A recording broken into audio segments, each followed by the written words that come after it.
झारखंड राज्य से आ रही है अहम खबर।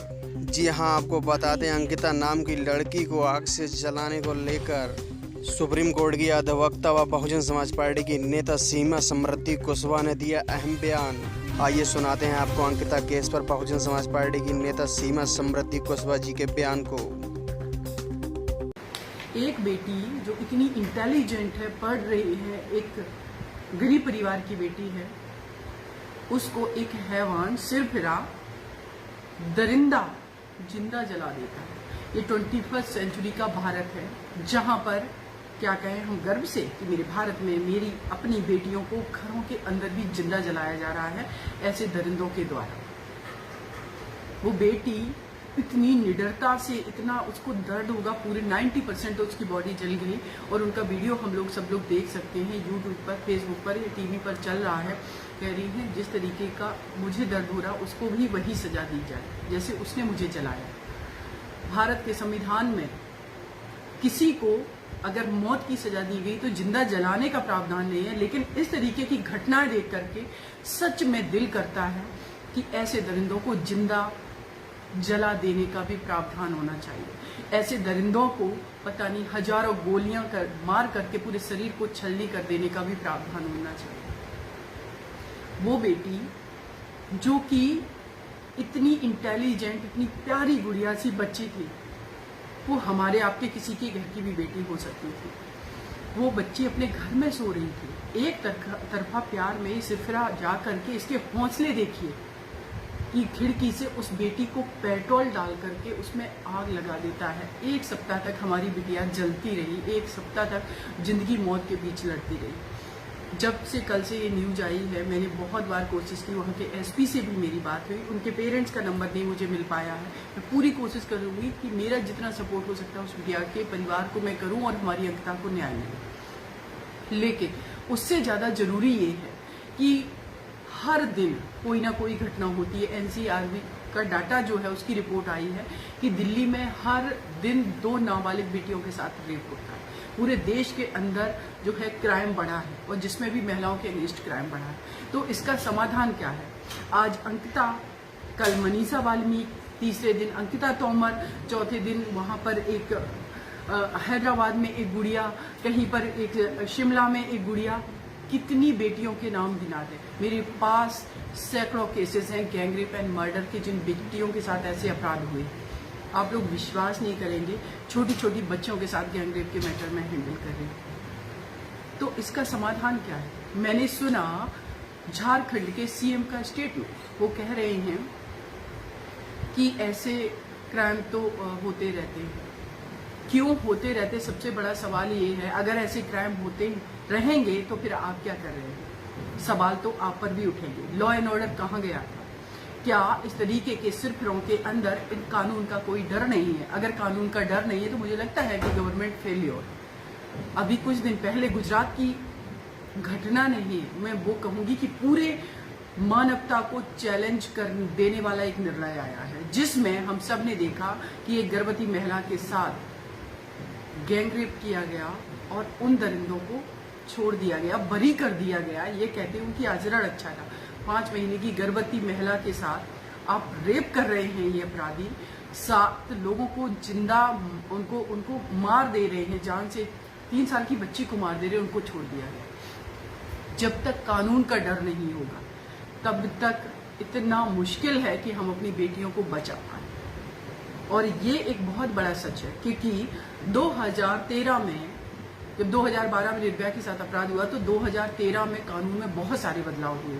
सीआरपीसी में बदलाव हुआ, आईपीसी में बदलाव हुआ, जुवेनाइल एक्ट में बदलाव हुआ, बहुत सारी जगह अमेंडमेंट किए गए। लेकिन अगर आप डेटा उठा करके देखेंगे 30% कन्विक्शन रेट है। उन 30% कन्विक्शन रेट में 70% जो अपराधी है वो कहाँ घूम रहे हैं?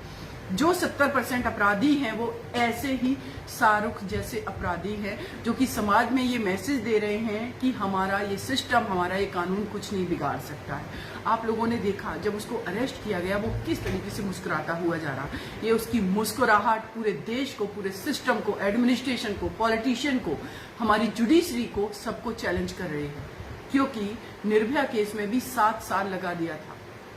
सिस्टम आर्गुमेंट करते करते सिस्टम से मुझे लड़ना पड़ा था, तब जाकर के उन दरिंदों को फांसी हुई थी।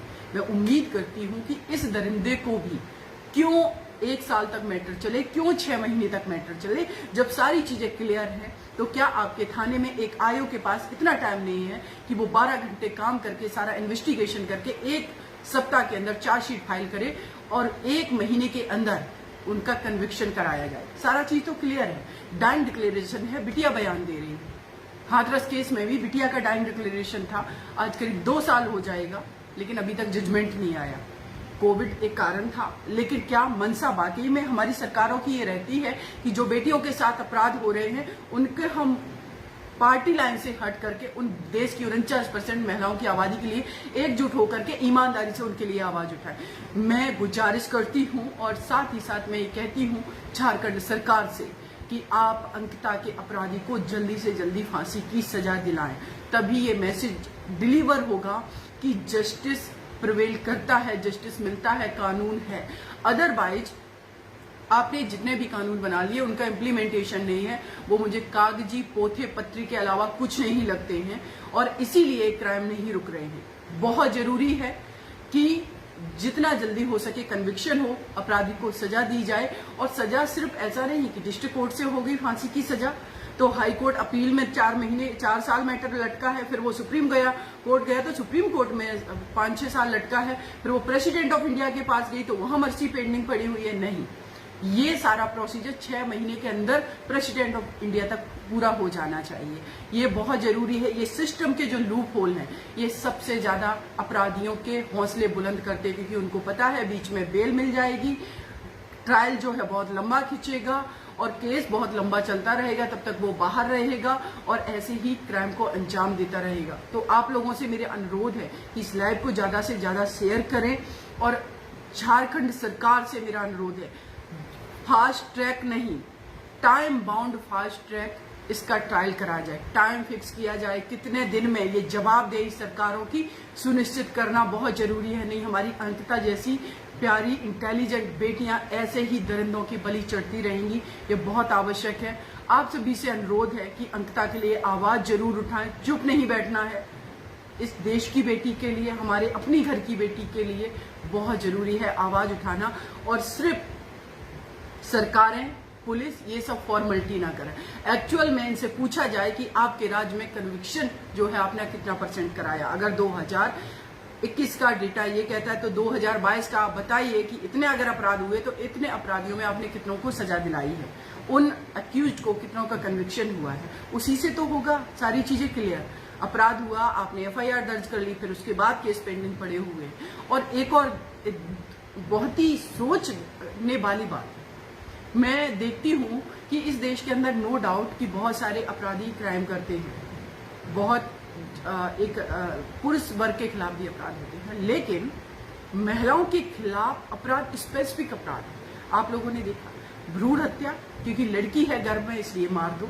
बालिका हत्या, क्योंकि लड़की पैदा हो गई है, कहाँ से पढ़ाई के लिए पैसा आएगा, मार दो। दहेज हत्या, क्योंकि कहाँ से वो दहेज लेकर के नहीं आया, इसलिए ससुराल में मार दो उसको। बलात्कार उसका किया जाएगा, बलात्कार करके उसका मर्डर कर दो क्योंकि वो बयान ना दे दे। इस तरीके स्पेसिफिक अपराध हमारे देश की 49% बेटियों के लिए हो रहे हैं, बेटियों के खिलाफ हो रहे हैं। लेकिन क्या सेंट्रल गवर्नमेंट, क्या स्टेट गवर्नमेंट ये कोई दावा कर सकता है कि हाँ मैं गारंटी लेता हूं मेरे देश के हर घर की बेटी सुरक्षित है? इस पर आप लोगों से अनुरोध है, आप लोग इन बेटियों की आवाज बनते रहिए, अपना ख्याल रखिए और अंकिता के लिए प्लीज आप लोग ऐसे ही आवाज उठाते रहिए जब तक झारखंड सरकार